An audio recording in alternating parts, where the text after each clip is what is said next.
ಈ ಬಾರಿ ಟಿ ಪರೀಕ್ಷೆಗೆ ಸಿದ್ಧರಾಗುತ್ತಿರುವಂತಹ ಎಲ್ಲ ಶಿಕ್ಷಕ ಆಕಾಂಕ್ಷಿಗಳಿಗೆ ನಮಸ್ಕಾರಗಳನ್ನು ತಿಳಿಸ್ತಾ ಇಂದಿನ ಮತ್ತೊಂದು ಸಿಲೆಬಸ್ ವೈಸ್ ವಿಡಿಯೋಗೆ ನಿಮಗೆ ಸ್ವಾಗತ.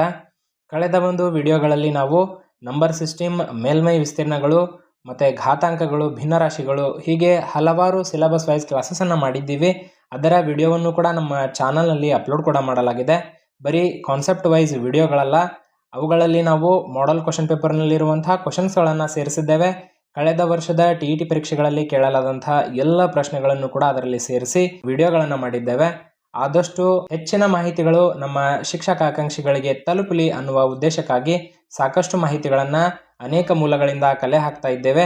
ವಿಡಿಯೋಗಳನ್ನು ಈಗಾಗಲೇ ಕೂಡ ಅಪ್ಲೋಡ್ ಮಾಡಲಾಗಿದೆ. ಸೊ ಈಗ ಮತ್ತೊಂದು ವಿಡಿಯೋವನ್ನು ಪ್ರಾರಂಭ ಮಾಡೋಣ. ಇಂದಿನ ತರಗತಿಯಲ್ಲಿ ನಾವು ರೇಖೆಗಳು ಮತ್ತು ಕೋನಗಳು ಅನ್ನುವ ಬ್ಯೂಟಿಫುಲ್ ಚಾಪ್ಟರ್ ಬಗ್ಗೆ ಅಧ್ಯಯನ ಮಾಡೋಣ. ತುಂಬಾ ಜನಕ್ಕೆ ಇನ್ನು ಕಷ್ಟಕರವಾದಂತಹ ಚಾಪ್ಟರ್ ಇದು, ಬಟ್ ಇದನ್ನ ತುಂಬಾ ಸರಳವಾಗಿ, ಅತಿ ಸರಳವಾಗಿ ಚಾಪ್ಟರ್ಗಳನ್ನು ಮುಗಿಸುವಂತ ಪ್ರಯತ್ನ ಈ ಒಂದು ವಿಡಿಯೋದಲ್ಲಿ ಮಾಡ್ತಾ ಇದ್ದೇವೆ. ಸೊ ಈ ವಿಡಿಯೋವನ್ನ ಪ್ರಾರಂಭ ಮಾಡೋಣ. ಇನ್ನೂ ಕೂಡ ನಮ್ಮ ಚಾನಲ್ಗೆ ಸಬ್ಸ್ಕ್ರೈಬ್ ಮಾಡ್ಕೊಳ್ಳದೆ ಇದ್ರೆ ಈ ಕೂಡಲೇ ಸಬ್ಸ್ಕ್ರೈಬ್ ಮಾಡ್ಕೊಳ್ಳಿ. ಹಾಗೆ ನಿಮ್ಮ ಸಪೋರ್ಟ್ ನಮಗೆ ಯಾವಾಗಲೂ ಇರಲಿ ಅಂತ ಹೇಳ್ತಾ ವಿಡಿಯೋವನ್ನ ಪ್ರಾರಂಭ ಮಾಡೋಣ. ಕೇವಲ ಈ ಒಂದು ವಿಡಿಯೋ ಸಿಲೆಬಸ್ ಅನ್ನ ಒಳಗೊಂಡಿಲ್ಲ. ಕಳೆದ ಬಾರಿ ನಡೆದಂತಹ ಪರೀಕ್ಷೆಗಳಲ್ಲಿ ಯಾವ ರೀತಿಯಾದಂತಹ ಕ್ವಶನ್ಸ್ಗಳನ್ನು ಕೇಳಲಾಗಿದೆ ಮತ್ತು ಯಾವ ರೀತಿ ಆನ್ಸರ್ಸ್ಗಳನ್ನು ನೀವು ಬರಿಬೇಕು ಅನ್ನುವ ಕ್ಲಿಯರ್ ಆದಂಥ ಮಾಹಿತಿಯನ್ನು ತಿಳಿಸಿಕೊಡಲಿದ್ದೇವೆ. ಸೊ ಪ್ರತಿಯೊಂದು ಮಾಹಿತಿ ಕೂಡ ಅಕ್ಯುರೇಟ್ ಆಗಿದೆ. ನೀವು ತುಂಬಾ ಇಷ್ಟಪಡ್ತೀರಿ ಈ ಒಂದು ವಿಡಿಯೋವನ್ನು. ಪ್ರಾರಂಭ ಮಾಡೋಣ. ಇಲ್ಲಿ ನಾನು ಕಾನ್ಸೆಪ್ಟ್ಗಳ ಜೊತೆಗೆ ಒಂದಿಷ್ಟು ಮಾಹಿತಿಗಳನ್ನು ಕೂಡ ಹಂಚಿಕೊಳ್ತೀನಿ. ಅಂದಾಗ ಮಾತ್ರ ನಿಮಗೆ ಎಕ್ಸ್ಟ್ರಾ ನಾಲೆಜ್ ಸಿಕ್ಕಂಗಾಗುತ್ತೆ. ಕ್ವಶನ್ಸ್ ಯಾವ ರೀತಿ ಬರಬಹುದು ಅನ್ನುವ ಕ್ಲಿಯರ್ ಆದಂತಹ ಮಾಹಿತಿ ನಿಮಗೆ ಸಿಗುತ್ತೆ. ಓಕೆನಾ? ಕಾನ್ಸೆಪ್ಟ್ ಒಂದು ರಿವಿಷನ್ ಆಗ್ತಾ ಇದ್ದಷ್ಟು ಪರ್ಫೆಕ್ಟ್ ಆಗ್ತಾ ಹೋಗುತ್ತೆ. ಸೊ ಹೀಗಾಗಿ ಮಾಹಿತಿಯನ್ನು ಹಂಚಿಕೊಳ್ಳೋಣ. ಸೊ ಇಲ್ಲಿ ಮೊದಲನೇ ಒಂದು ಕಾನ್ಸೆಪ್ಟನ್ನು ನೋಡೋದಾದರೆ, ಪೂರಕ ಕೋನಗಳು ವೆರಿ ವೆರಿ ಇಂಪಾರ್ಟೆಂಟ್. ಸ್ಟಾರ್ಟ್ ಆಗುವಂಥ ಕೋನಗಳು ಮತ್ತು ರೇಖೆಗಳು ಸ್ಟಾರ್ಟ್ ಆಗುವಂಥದ್ದು ಪೂರಕ ಕೋನಗಳಿಂದ. ನಿಮಗೆ ಕೋನಗಳ ಬಗ್ಗೆ ಗೊತ್ತು ಅಂತ ಅಂದ್ಕೊಂಡು ಮುಂದೆ ಸಾಕ್ತಾ ಇದ್ದೀನಿ ನಾನು, ಬಟ್ ಆದರೂ ಒಂದು ನಿಮಿಷದಲ್ಲಿ ರಿವಿಷನ್ ಮಾಡ್ತೀನಿ. ಕೋನ ಅಂತಂದರೆ ಒಂದು ಸಾಮಾನ್ಯ ಶೃಂಗಬಿಂದುವಿನಿಂದ ಎರಡು ಕಿರಣಗಳು ಹೊರಟಿದ್ರೆ ಅದರ ನಡುವೆ ಇರುವಂಥ ಈ ಒಂದು ಸ್ಪೇಸ್ ಸ್ಥಳಾವಕಾಶಕ್ಕೆ ನಾವು ಕೋನ ಅಂತೀವಿ. ಒಂದು ಸಾಮಾನ್ಯ ಶೃಂಗಬಿಂದುವಿನಿಂದ ಎರಡು ಕಿರಣಗಳು ಹೊರಟಿದ್ರೆ ಅವುಗಳ ನಡುವೆ ಇರುವಂಥ ಸ್ಥಳಾವಕಾಶಕ್ಕೆ ನಾನು ಕೋನ ಅಂತ ಕರಿತೀನಿ. ಕ್ಲಿಯರಾ? ನೀವು ಹೆಸರು ಬೇಕಾದರೂ ಕೊಟ್ಕೋಬೋದು, OAB. ಕ್ಲಿಯರ್? ಹಾಗಿದ್ರೆ ಕೋನ AOB ಅಂತ ಕರಿತೀವಿ. AOB. ಕ್ಲಿಯರ್? ಅರ್ಥ ಆಯ್ತಲ್ವಾ? ಸೊ ಈ ಕೋನಗಳಲ್ಲಿ ಟೋಟಲ್ ಆಗಿ 6 ರೀತಿಯಾದಂತಹ ಕೋನಗಳು ಬರ್ತವೆ. ಗೊತ್ತಿರುತ್ತೆ ನಿಮಗೆ, ಬಟ್ ನಾನು ಮತ್ತೊಮ್ಮೆ ರಿವಿಷನ್ ಮಾಡಿಬಿಡ್ತೀನಿ. ಟೋಟಲ್ ಆಗಿ 6 ರೀತಿಯಾದಂತಹ ಕೋನಗಳಿದ್ದಾವೆ. ಮೊದಲನೇ ಕೋನ ಲಘು ಕೋನ. ಈ ಕೋನದ ಅಳತೆ 0ಯಿಂದ 90 ಡಿಗ್ರಿಯ ಒಳಗಿರುತ್ತೆ. ಕ್ಲಿಯರಾ? 89 ಡಿಗ್ರಿ ಇದ್ರೂ ಕೂಡ ಅದು ಲಘು ಕೋನನೇ. ನೆಕ್ಸ್ಟ್ ಬರುತ್ತೆ ಲಂಬಕೋನ. ಸೊ ಲಂಬಕೋನ 90 ಡಿಗ್ರಿಗೆ ಸಮನಾಗಿರುವಂಥ ಕೋನ. ಹಾಗಿದ್ರೆ ನೆಕ್ಸ್ಟ್ ಬರೋದು ವಿಶಾಲ ಕೋನ ಅಥವಾ ಅಧಿಕ ಕೋನ. ಇದು 90 ಡಿಗ್ರಿಗಿಂತ ಹೆಚ್ಚು ಓಕೆನಾ, 180 ಡಿಗ್ರಿಗಿಂತ ಒಳಗೆ ಇರುತ್ತೆ. 180 ಡಿಗ್ರಿಗಿಂತ ಒಳಗಿರುತ್ತೆ. ಹಾಗಾದರೆ 180 ಡಿಗ್ರಿಗೆ ಸಮನಾಗಿದ್ದರೆ ಅದಕ್ಕೆ ನಾವು ಸರಳ ಕೋನ ಅಂತೀವಿ.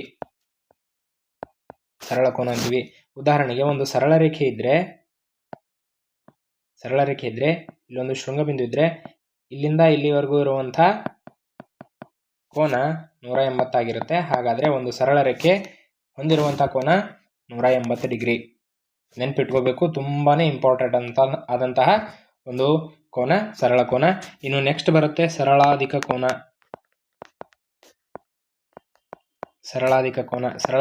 ಅಂದರೆ 180 ಡಿಗ್ರಿಗಿಂತ ಹೆಚ್ಚಿರುತ್ತೆ. ಇನ್ನು ಲಾಸ್ಟ್ ಒನ್ ಪೂರ್ಣ ಕೋನ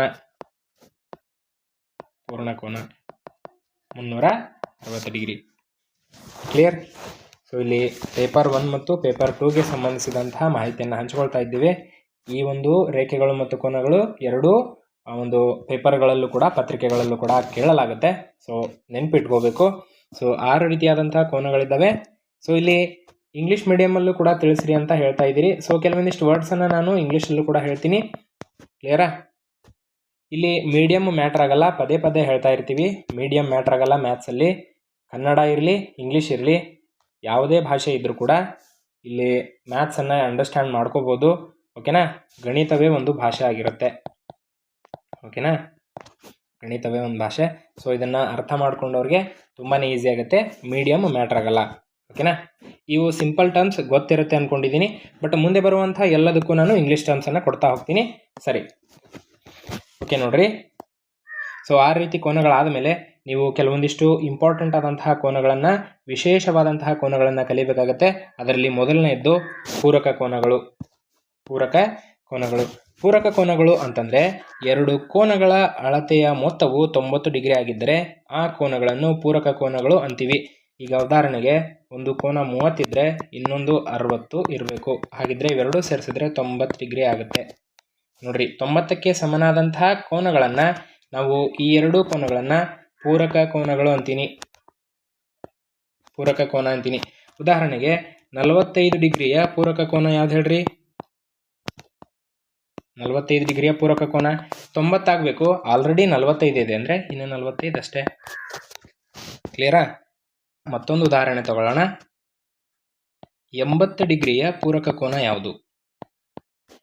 80 ಡಿಗ್ರಿಯ ಪೂರಕ ಕೋನ 10 ಡಿಗ್ರಿ, ಹೌದಲ್ವಾ? ಸೊ ಇವೆರಡನ್ನ ಸೇರಿಸಿದ್ರೆ ನಮಗೆ 90 ಆಗಬೇಕು. 90 ಆದರೆ ಅದು ಪೂರಕ ಕೋನ.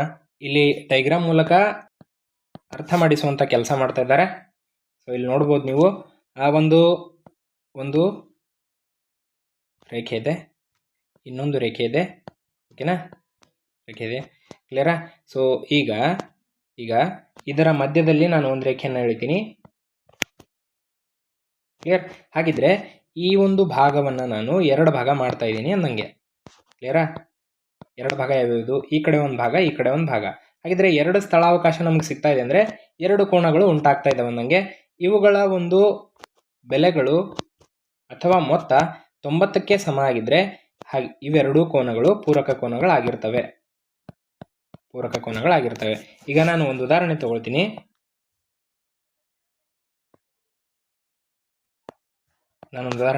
ನೋಡ್ರಿ, ಈಗ ಇಲ್ಲೊಂದು ನಾನು ರೇಖೆಯನ್ನು ಹೇಳ್ತೀನಿ. ಸೊ ಇದಕ್ಕೆ ಏನಂತೀವಿ ಮುಂದಿನ ಒಂದು ಟರ್ಮ್ಸಲ್ಲಿ ಅರ್ಥ ಮಾಡ್ಕೊಳ್ಳೋಣ.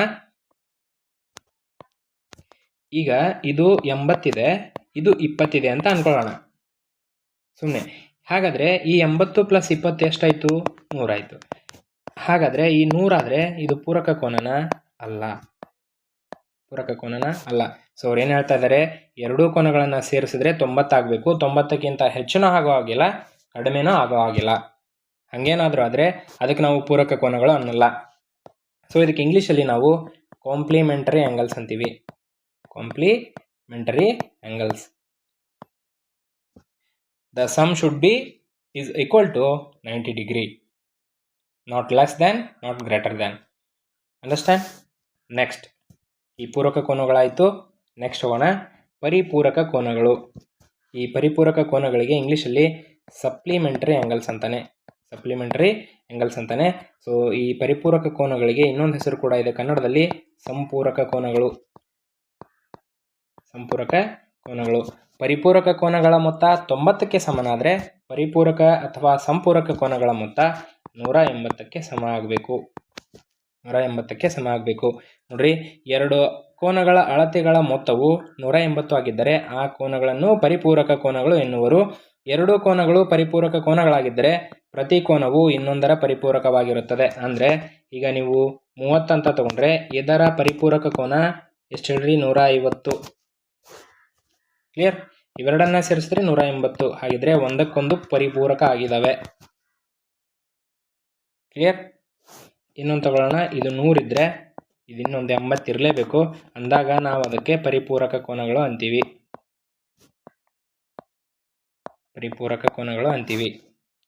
ಕ್ಲಿಯರ್? ಸೊ ಇಲ್ಲಿ ನೋಡ್ರಿ, ಒಂದು ಸರಳ ರೇಖೆ ಆಲ್ರೆಡಿ ಕಲ್ತಿದ್ದೀವಿ. ಒಂದು ಸರಳ ಕೋನ 180 ಡಿಗ್ರಿ ಇದ್ದರೆ ಅದರಲ್ಲಿ 2 ಭಾಗ ಮಾಡ್ತಾ ಇದ್ದೀವಿ ಅಂದರೆ ಇಲ್ಲೊಂದು ಭಾಗ ಮಾಡ್ತಾ ಇದ್ದೀವಿ ಅಂದರೆ they must be supplement to each other. Understand? ಅಂದರೆ ಈಗ ಇದು 100 ಇದ್ದರೆ ಇದು 80 ಇರುತ್ತೆ, ಅವ್ರ ಇದು ಇದು 50 ಇದ್ದರೆ ಇದು 130 ಇರುತ್ತೆ. ಸೊ ಇದು 20 ಇದ್ದರೆ ಇದು 160 ಇರುತ್ತೆ. ಸೊ ಈ ರೀತಿ ಸಾಗ್ತಾ ಹೋಗುತ್ತೆ. ಕ್ಲಿಯರ್? ಎರಡು ಕೋನಗಳನ್ನು ಸೇರಿಸ್ರಿ, ಅದರ ಮೊತ್ತ 180 ಆದರೆ ಸರಳ ಕೋನಕ್ಕೆ ಸಮ ಆದರೆ ಪರಿಪೂರಕ ಕೋನ ಅಂತೀವಿ ಆರ್ ಸಂಪೂರಕ ಕೋನ ಅಂತೀವಿ. ಅಂಡರ್ಸ್ಟ್ಯಾಂಡ್?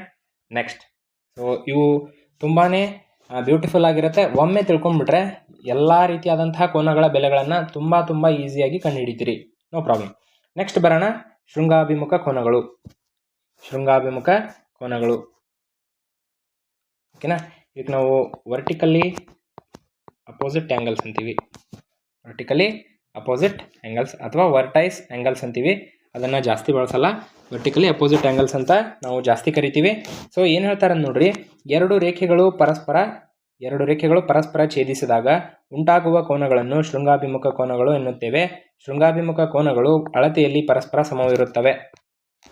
ಸಿಂಪಲ್. ಇಲ್ಲಿ ನೋಡ್ರಿ, ಒಂದು ನಾನು ರೇಖೆ ತೊಗೊತೀನಿ, ಇನ್ನೊಂದು ರೇಖೆಯನ್ನು ತೊಗೊಳ್ತೀನಿ. ಕ್ಲಿಯರಾ? ಇಲ್ಲಿ ಒಂದು ಬಿಂದು ಇದೆಯಲ್ಲ, ಇದಕ್ಕೆ ನಾವು ಸಾಮಾನ್ಯ ಶೃಂಗಬಿಂದು ಅಂತೀವಿ. ಸಾಮಾನ್ಯ ಶೃಂಗಬಿಂದು. ಯಾಕೆ ಸಾಮಾನ್ಯ ಶೃಂಗಬಿಂದು? ಕಾಮನ್ ವರ್ಟೈಸ್ ಅಂತ ಕರಿತೀವಿ. ಯಾಕಂದರೆ ಈ ಎರಡೂ ರೇಖೆಗಳನ್ನು ಒಂದೇ ಬಿಂದುವಿನಲ್ಲಿ ಕಟ್ ಮಾಡ್ತಾ ಇದೆ ಶೃಂಗಬಿಂದು, ಅಥವಾ ಈ ಒಂದೇ ಬಿಂದುವಿನ ಮೂಲಕ ಎರಡು ರೇಖೆಗಳು ಹಾದು ಹೋಗ್ತಾ ಇವೆ, ಎಲ್ಲ ಒಂದೇ. ಸೊ ಹಾಗಿದ್ರೆ ಇದಕ್ಕೆ ನಾವು ಸಾಮಾನ್ಯ ಶೃಂಗಬಿಂದು ಅಂತಂದ್ವಿ. ಅವ್ರೇನು ಹೇಳ್ತಾ ಇದ್ದಾರೆ ಅಂದರೆ, ಸೊ ಈಗ ಇಲ್ಲಿರುವಂಥ ಕೋನಕ್ಕೆ ಸಮ, ಎದುರು ಬದುರು, ಈ ಶೃಂಗದ ಎದುರು ಬದುರಾಗಿರುವಂಥ ಕೋನಗಳು ಸಮ ಇರ್ತವೆ. ಇದು 30 ಇದ್ದರೆ ಇದು 30 ಇರುತ್ತೆ. ಅಂಡರ್ಸ್ಟ್ಯಾಂಡ್? ಹಾಗಾದರೆ ಇಲ್ಲೂ ಕೂಡ ಅಪೋಸಿಟ್ ಇದ್ದಾವೆ. ಇಲ್ಲೊಂದಿದೆ. ನಾನು ಹಿಂಗೆ ಲೈನ್ಸ್ ತೋರಿಸ್ತಾ ಇದ್ದೀನಿ ಅಂದರೆ ಆ ಸೈಡು ಎರಡೆರಡು ಲೈನ್ಸ್ ತೋರಿಸ್ತಾ ಇದ್ದೀನಿ ಅಂದರೆ ಈ ಎರಡು ಸೈಡ್ ಲೈನು ಅಂದರೆ ಇವೆರಡು ಸಮ ಅಂದಂಗೆ. ಹಾಗಾದರೆ ಇದು 100 ಇದ್ದರೆ ಇದು ಕೂಡ 100 ಇರುತ್ತೆ. ಕ್ಲಿಯರ್? ನೋಡ್ರಿ, ಇಲ್ಲಿ ಡಯಾಗ್ರಾಮಲ್ಲಿ ಕೊಟ್ಟಿದ್ದಾರೆ, ಈ ಕೋನಕ್ಕೆ ಸಮ ಸಿಂಗಲ್ ಲೈನ್, ಇದು ಈ ಕೋನಕ್ಕೆ ಸಮ. ಅಂಡರ್ಸ್ಟ್ಯಾಂಡ್ ಆಯಿತಾ? ಶೃಂಗಾಭಿಮುಖ ಕೋನಗಳು ಅಂತಂದರೆ ಶೃಂಗದ ಅಭಿಮುಖ ಅಂದರೆ ಈ ಸಾಮಾನ್ಯ ಶೃಂಗದ ಅಭಿಮುಖ, ಈ ಕಡೆ. ಕ್ಲಿಯರ್? ನೆಕ್ಸ್ಟ್ ಹೋಗೋಣ. ಪಾರ್ಶ್ವಕೋನಗಳು, ಅಡ್ಜಸೆಂಟ್ ಆ್ಯಂಗಲ್ಸ್ ಅಂತೀವಿ. ಪಾರ್ಶ್ವಕೋನಗಳು, ಅಡ್ಜಸೆಂಟ್ ಆ್ಯಂಗಲ್ಸ್ ಅಂದರೆ ನೋಡ್ರಿ, ಒಂದು ಸಾಮಾನ್ಯ ಶೃಂಗವನ್ನು ಇದು ಹೊಂದಿರಬೇಕು. ಸಾಮಾನ್ಯ ಶೃಂಗ ಅಂದರೆ ನೋಡ್ರಿ, ಓ, ಅದೇ ಕೋನ ಓ ಇದ್ರೆ ಕೋನ ಸಾಮಾನ್ಯವಾಗಿ ಇರಲೇಬೇಕು. ಓಕೆ? ಅಂದರೆ ಈ ಒಂದು ಶೃಂಗಬಿಂದು ಸಾಮಾನ್ಯವಾಗಿರಬೇಕು ಮತ್ತು ಒಂದು ಸಾಮಾನ್ಯ ಬಾಹುವನ್ನು ಹೊಂದಿವೆ. ಯಾವುದು ಸಾಮಾನ್ಯ ಬಾಹು? OB ಅನ್ನೋದು ಒಂದು ಸಾಮಾನ್ಯ ಬಾಹುವಾಗಿದೆ. ಸಾಮಾನ್ಯವಲ್ಲದ ಬಾಹುಗಳು ಸಾಮಾನ್ಯ ಬಾಹುವಿನ ಎರಡು ಕಡೆ ಇರುತ್ತವೆ. ಹಾಗಿದ್ರೆ ಇಲ್ಲಿದೆಯಲ್ಲ, ಇದು ಮತ್ತು ಇದು ಎರಡು ಕಡೆ ಇರುತ್ತೆ. ಈ ಉದಾಹರಣೆಗೆ ನೋಡ್ರಿ, ಸುಮ್ಮನೆ ಈಗ ಒಂದು ಲೈನ್ ತೊಗೊಳ್ತಾ ಇದ್ದೀನಿ ಅಂದರೆ ಇದು ಸಾಮಾನ್ಯ ಬಾಹು ಅಂತ ತೊಗೊಳ್ರಿ, ಇದು ಸಾಮಾನ್ಯ ಶೃಂಗ. ಕ್ಲಿಯರಾ? ಇದೇ ಸಾಮಾನ್ಯ ಶೃಂಗದಿಂದ ಇಲ್ಲೊಂದು ರೇಖೆ ಹೋಗ್ತಾ ಇದೆ ಅಂದರೆ, ಸೊ ಇವೇನು ಆ್ಯಂಗಲ್ಸ್ ಇದಾವಲ್ಲ, ಇದಕ್ಕೆ ನಾವು ಪಾರ್ಶ್ವಕೋನ ಅಂತೀವಿ. ಕ್ಲಿಯರಾ? ಅರ್ಥ ಆಯ್ತಾ? ಒಂದು ಸಾಮಾನ್ಯ ಬಾಹು ಇರುತ್ತೆ ಮತ್ತು ಒಂದು ಸಾಮಾನ್ಯ ಶೃಂಗ ಇರುತ್ತೆ. ಅದರಿಂದ ಎರಡೂ ರೇಖೆಗಳು ಹೋಗಬೇಕು. ಕ್ಲಿಯರಾ? ಉಂಟಾಗಿರುವಂಥ ಕೋನ ಪಾರ್ಶ್ವಕೋನ ಆಗಿರುತ್ತೆ, ಆರ್ ಅಡ್ಜಸೆಂಟ್ ಆ್ಯಂಗಲ್ ಆಗಿರುತ್ತೆ. ಕ್ಲಿಯರ್? ನೆಕ್ಸ್ಟ್ ಹೋಗೋಣ. ಅನುರೂಪ ಕೋನಗಳು. ಸೊ ಈ ಅನುರೂಪ ಕೋನಗಳಿಗೆ ನಾವು ಕರಸ್ಪಾಂಡಿಂಗ್ ಆ್ಯಂಗಲ್ಸ್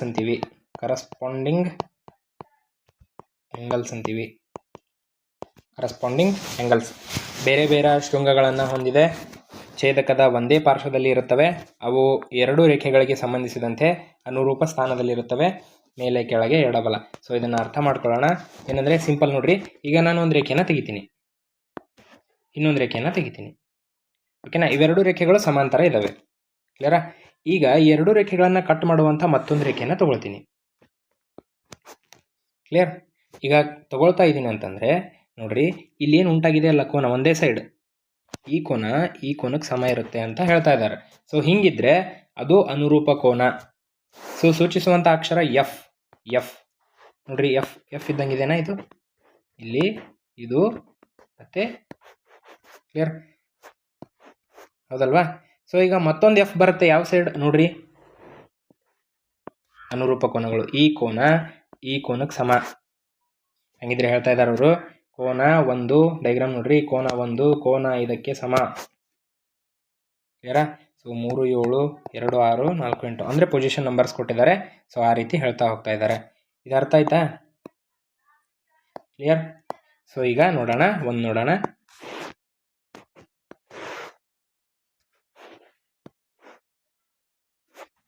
ಸೊ ಈಗ ನಾನು 3 ರೇಖೆಗಳನ್ನು ತಗೊಂಡಿದ್ದೀನಿ. 3 ರೇಖೆಯನ್ನು ತಗೊಂಡ್ರೆ ಈ ಕೋನಕ್ಕೆ ಸಮನಾದಂತಹ ಕೋನ ಯಾವುದು? ಅನುರೂಪ ಕೋನ ಈ ಕೋನ ಅಲ್ವಾ? ಕ್ಲಿಯರ್? ಎಫ್ ಉಂಟಾಗುತ್ತೆ ಇಲ್ಲಿ. ಕ್ಲಿಯರಾ? ಸೊ ಹಾಗಿದ್ರೆ ಈ ಕೋನಕ್ಕೆ ಸಮನಾದಂತಹ ಕೋನ ಯಾವುದು? ಇದು. ಈ ಕೋನಕ್ಕೆ ಇದು, ಈ ಕೋನಕ್ಕೆ ಇದು. ಕ್ಲಿಯರ್? ಅರ್ಥ ಆಯ್ತಾ? ಅನುರೂಪ ಕೋನಗಳು, ಕರೆಸ್ಪಾಂಡಿಂಗ್ ಆ್ಯಂಗಲ್ಸ್. ನೆಕ್ಸ್ಟ್ ಅಂತರ್ಪರ್ಯಾಯ ಕೋನಗಳು. ಅಂತರ್ಪರ್ಯಾಯ ಕೋನಗಳು ಇಂಗ್ಲೀಷಲ್ಲಿ ಅಲ್ಟರ್ನೇಟಿವ್ ಆ್ಯಂಗಲ್ಸ್ ಅಂತೀವಿ. Alternative angles. ಸೊ ಈಗ ನೋಡ್ತಾ ಹೋಗೋಣ. ಬೇರೆ ಬೇರೆ ಶೃಂಗಗಳನ್ನು ಹೊಂದಿರ್ತವೆ. ಛೇದಕದ ಉಭಯ ಪಾರ್ಶ್ವಗಳಲ್ಲಿ ಅಭಿಮುಖವಾಗಿರ್ತವೆ. 2 ರೇಖೆಗಳ ಮಧ್ಯದಲ್ಲಿ ಇರ್ತವೆ. ಸೇಮ್ ಆಗಲ್ಲ ಹಿಂಗೆ. ಹಿಂಗಿದ್ರೆ ಈಗ ಒಂದು ರೇಖೆ ಕಟ್ ಮಾಡ್ತಾ ಇದ್ದೇವೆ ಅನ್ಕೊಳ್ರಿ. ಈಗ 2 ರೇಖೆಗಳನ್ನು ಕಟ್ ಮಾಡುವಂಥ ರೇಖೆಗೆ ನಾವು ಛೇದಕ ರೇಖೆ ಅಂತೀವಿ. ನೆನ್ಪಿಟ್ಕೊಳ್ರಿ, ಛೇದಕ ರೇಖೆ, ಇಂಟರ್ಸೆಕ್ಟಿಂಗ್ ಲೈನ್, ಛೇದಕ ರೇಖೆ ಅಂತೀವಿ. ಕ್ಲಿಯರಾ?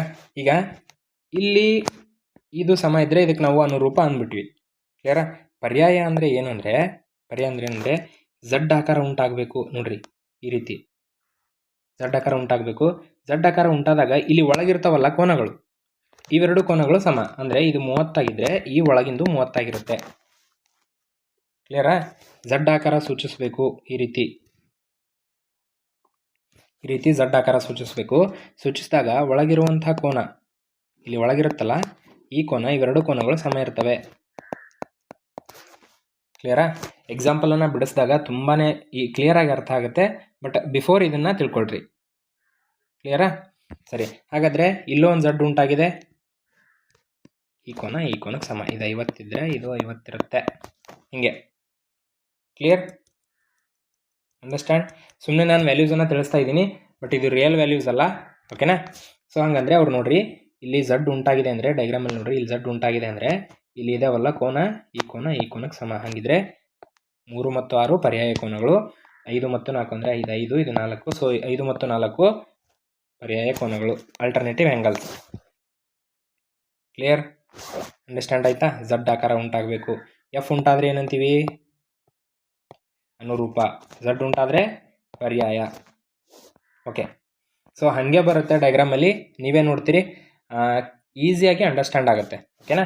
ಈಗ ನೆಕ್ಸ್ಟ್, ಈಗ ಏನು ಮಾಡೋದ್ವಲ್ಲ ಅದನ್ನೇ ಇನ್ನೊಮ್ಮೆ ರಿವಿಷನ್ ಮಾಡೋಣ. ಬಟ್ ಇಲ್ಲಿ ಟೋಟಲ್ ಆಗಿ ಎಲ್ಲ ಕೊಟ್ಟಿರ್ತಾರೆ. ಸರಿ, 2 ಸಮಾಂತರ ರೇಖೆಗಳನ್ನು ಒಂದು ಛೇದಕವು ಛೇದಿಸಿದಾಗ, ಒಂದು ಛೇದಕ ಅಂದರೆ ಹೇಳಿದ್ದೀನಿ, ರೇಖೆಗಳನ್ನು ಕಟ್ ಮಾಡುವಂಥ ರೇಖೆಗೆ ನಾವು ಛೇದಕ ರೇಖೆ ಅಂತೀವಿ. ಈ ರೀತಿ ಇದ್ದಾಗ ಅನುರೂಪ ಕೋನಗಳ ಜೋಡಿ ಇರ್ತವಲ್ವಾ? 130 ಇದ್ರೆ 130. ಓಕೆ, ಪರ್ಯಾಯ ಅಂತರ್ಕೋನಗಳು ಸಮ. ಇಲ್ಲಿ ಇದು ಕ್ಲಿಯರಾ? ಅಂತರ್ಕೋನಗಳು ಸಮ. ನೆಕ್ಸ್ಟ್ ಇನ್ನೊಂದು ಥರ್ಡ್, ಇದನ್ನು ನಾವು ಕಲ್ತಿಲ್ಲ, ಬಟ್ ಇವಾಗ ಕಲಿಯೋಣ. ಏನಂದರೆ ಛೇದಕದ ಒಂದೇ ಪಾರ್ಶ್ವದಲ್ಲಿರುವ ಅಂತರ್ಕೋನಗಳ ಮೊತ್ತ ಪರಿಪೂರಕ ಕೋನಗಳಾಗಿರುತ್ತವೆ. ಅಂದರೆ ಇಲ್ಲಿರ್ತಾವಲ್ಲ, ಈಗ ಈ 50 ಮತ್ತು ಇದು ಇವೆರಡನ್ನ ಸೇರಿಸಿದ್ರೆ 180ಕ್ಕೆ ಸಮ ಇರ್ತಾವಂತೆ.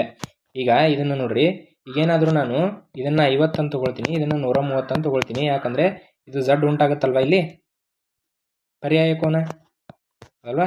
ಇದು 130 ಆದರೆ ಇದು 130 ಆಗಬೇಕು. 130 + 50 180. ನೋಡ್ರಿ, ಪೂರಕ ಕೋನ ಆಯಿತಾ? ಅದನ್ನು ಹೇಳ್ತಾ ಇದ್ದಾರೆ ಅವರು.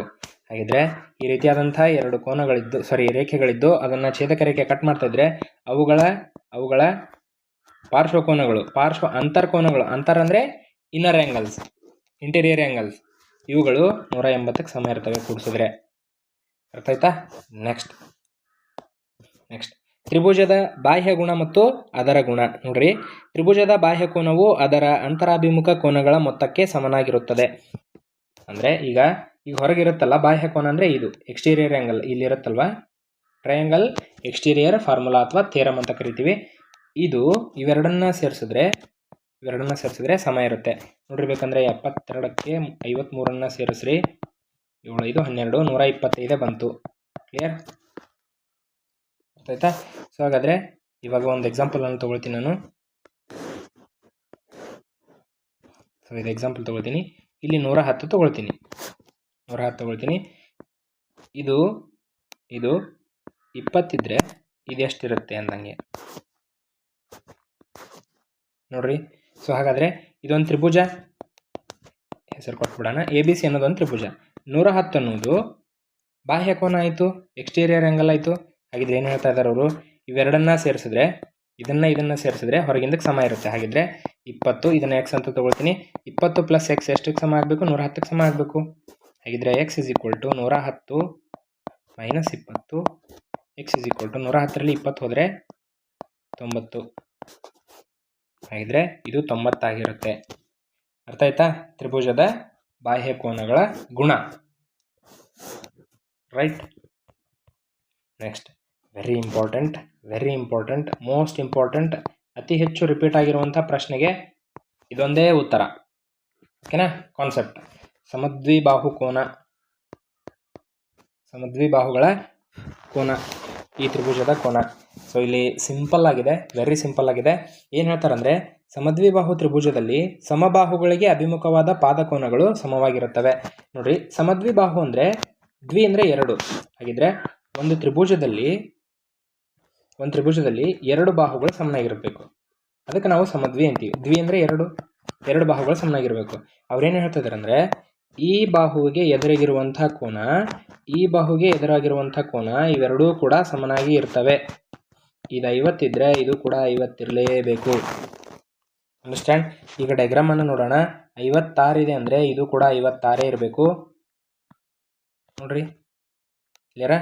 Option is 56 correct answer. ಓಕೆನಾ? ಸರಿ. ಸೊ ಇವಿಷ್ಟು ಕೂಡ ಪ್ರಾಪರ್ಟೀಸ್, ಕ್ಲಿಯರ್ ಆಗಿ ಅರ್ಥ ಮಾಡ್ಕೊಂಬಿಟ್ರೆ ನೀವು ಎಕ್ಸಾಮಲ್ಲಿ ಬಿಡಿಸೋಬೇಕಾದ್ರೆ ತುಂಬಾ ಈಸಿ ಆಗುತ್ತೆ. ನೀವೇ ಅಂದ್ಬಿಡ್ತೀರಿ, ಸರ್ ತುಂಬ ಈಸಿ ಇತ್ತು ಅಂತ. ಓಕೆನಾ? ನೀವೇ ಹೇಳ್ತೀರಿ. ಅಂಡರ್ಸ್ಟ್ಯಾಂಡ್? ಸರಿ, ಹಾಗಾದರೆ ಕ್ವಶನ್ಸ್ಗಳಿಗೆ ಹೋಗೋಣ. ಕ್ವಶನ್ಸ್ ಬಿಡಿಸಿದಾಗ ನಮಗೆ ಕ್ಲಿಯರ್ ಆಗಿ ಅಂಡರ್ಸ್ಟ್ಯಾಂಡ್ ಆಗುತ್ತೆ ಯಾವ ರೀತಿ ಪ್ರಾಪರ್ಟೀಸನ್ನು ನಾವು ಅಪ್ಲೈ ಮಾಡಬೇಕು ಅಂತ. ಫಸ್ಟ್ ಕ್ವಶನ್, ಕೊಟ್ಟಿರುವ ಚಿತ್ರದಲ್ಲಿ ಎಕ್ಸ್ನ ಬೆಲೆ ಏನು ಅಂತ ಕೇಳ್ತಾ ಇದ್ದಾರೆ. ಸೊ ನೋಡ್ರಿ, ಒಂದು ಟ್ರಯಾಂಗಲ್ ಇದೆ. ಓಕೆನಾ? ಟ್ರಯಾಂಗಲಲ್ಲಿ ಇದು 130 ಅಂತೆ, ಇದು 130. ಎಕ್ಸ್ ಏನು ಅಂತ ಕೇಳ್ತಾ ಇದ್ದಾರೆ. ಹಾಗಾದರೆ ನಮಗೆ ಗೊತ್ತು ನೋಡ್ರಿ, ಇದೊಂದು ಸರಳ ರೇಖೆ. ಯಾವುದು? ಇಲ್ಲಿದೆ ಅಲ್ವಾ? ಇದೊಂದು ಸರಳ ರೇಖೆಯನ್ನು ಕಟ್ ಮಾಡ್ತಾ ಇದೆ ಅಂದರೆ ಸರಳ ರೇಖೆ 180ಕ್ಕೆ ಸಮ ಇರುತ್ತೆ. ಅಂದರೆ ಸರಳ ಕೋನ 180ಕ್ಕೆ ಸಮ ಇರುತ್ತೆ. ಇಲ್ಲಿ ಆಲ್ರೆಡಿ 130 ಇದೆ ಅಂದರೆ ಇಲ್ಲಿ ಎಷ್ಟಿರುತ್ತೆ ಹೇಳ್ರಿ? 50. ಕ್ಲಿಯರ್? ಈಗ ನಮಗೆ ನೋಡ್ರಿ, ತ್ರಿಭುಜದ ಬಾಹ್ಯ ಕೋನ 120. ಹಾಗಾದರೆ ಕೋನ ಸಿ ಮತ್ತು ಕೋನ ಎ ಅನ್ನು ಸೇರಿಸಿದ್ರೆ ಹೊರಗಿನ ಕೋನ ಬಿಗೆ ಸಮ ಆಗಬೇಕು, ಬಾಹ್ಯ ಕೋನಕ್ಕೆ ಸಮ ಆಗಬೇಕು. ಹಾಗಾದರೆ ಕೋನ ಎ ಪ್ಲಸ್ ಕೋನ ಸಿ = 120ಕ್ಕೆ ಸಮ ಆಗಬೇಕು. ಕ್ಲಿಯರಾ? ಕೋನ ಎ ಎಕ್ಸ್ ಪ್ಲಸ್ ಕೋನ ಸಿ ಕಂಡುಹಿಡ್ಕೊಂಡಿದ್ದೀವಿ 50 = 120. ಹಾಗಿದ್ರೆ x = 120, ಈ ಪ್ಲಸ್ ಆ ಕಡೆ ಹೋದರೆ -50, x = 70. Any doubts? ಕ್ಲಿಯರ್ ಆಯಿತು ಅಂತ ಅಂದ್ಕೊಂಡಿದ್ದೀನಿ. ಕಮೆಂಟ್ ಮೂಲಕ ನಿಮ್ಮ ಅಭಿಪ್ರಾಯವನ್ನು ಕೂಡ ತಿಳಿಸ್ಬೋದು. ಓಕೆನಾ? ಕ್ಲಿಯರ್? ತ್ರಿಭುಜದ ಬಾಹ್ಯ ಕೋನ, ಈ ಬಾಹ್ಯ ಕೋನ 120 ಅನ್ನೋದೇನಿದೆ, ಈ ಬಾಹ್ಯ ಕೋನ ಇದು ಇವೆರಡೂ ಕೋನಗಳ ಮೊತ್ತಕ್ಕೆ ಸಮ ಆಗಿರುತ್ತೆ. ಕ್ಲಿಯರ್? ನೆಕ್ಸ್ಟ್, ಎರಡು ಸಂಪೂರಕ ಕೋನಗಳು 5:4ರಲ್ಲಿದ್ದರೆ ಆ ಎರಡು ಕೋನಗಳು ಯಾವ್ಯಾವುದು ಅಂತ ಕೇಳ್ತಾ ಇದ್ದಾರೆ. ಸಂಪೂರಕ ಅಂದರೆ ಹೇಳಿದ್ದೀನಿ, ಸಪ್ಲಿಮೆಂಟರಿ ಆ್ಯಂಗಲ್ಸ್, ಅರ್ಥಾತ್ ಪರಿಪೂರಕ ಕೋನಗಳು. ಪರಿಪೂರಕ ಕೋನಗಳು ಅಂದರೆ ಕಲ್ತಿದ್ದೀವಿ, ಎರಡು ಕೋನಗಳ ಮೊತ್ತ 180ಕ್ಕೆ ಸಮನಾಗಿರಬೇಕು. ಹಾಗಿದ್ರೆ ಆ ಎರಡು ಕೋನಗಳು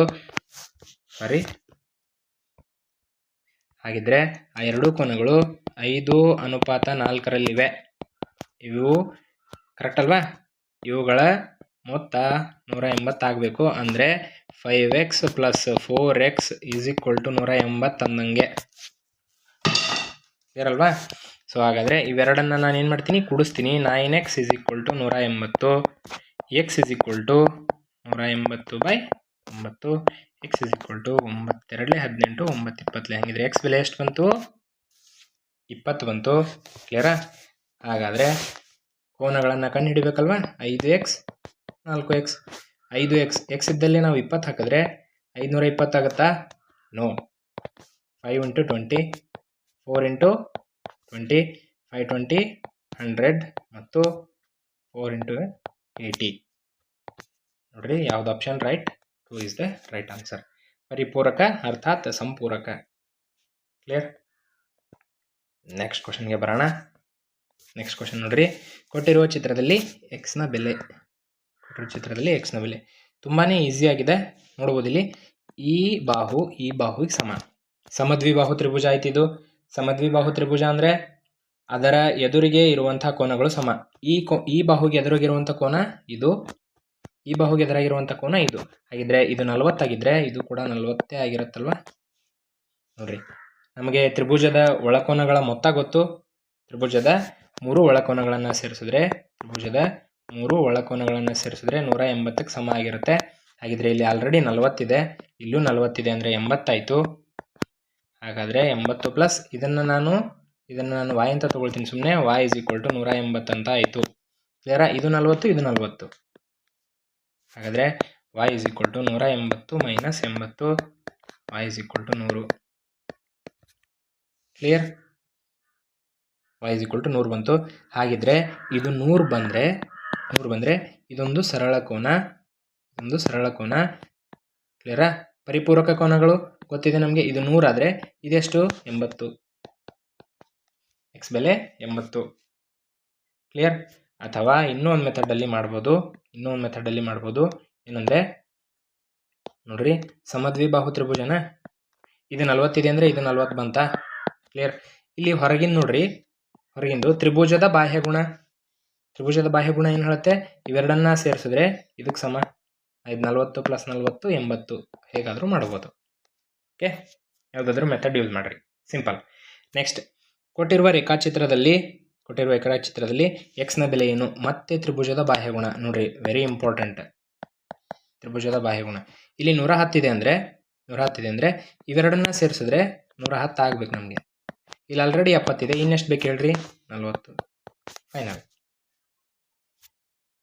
ಫೈನಲ್. ತ್ರಿಭುಜದ ಬಾಹ್ಯಗುಣ.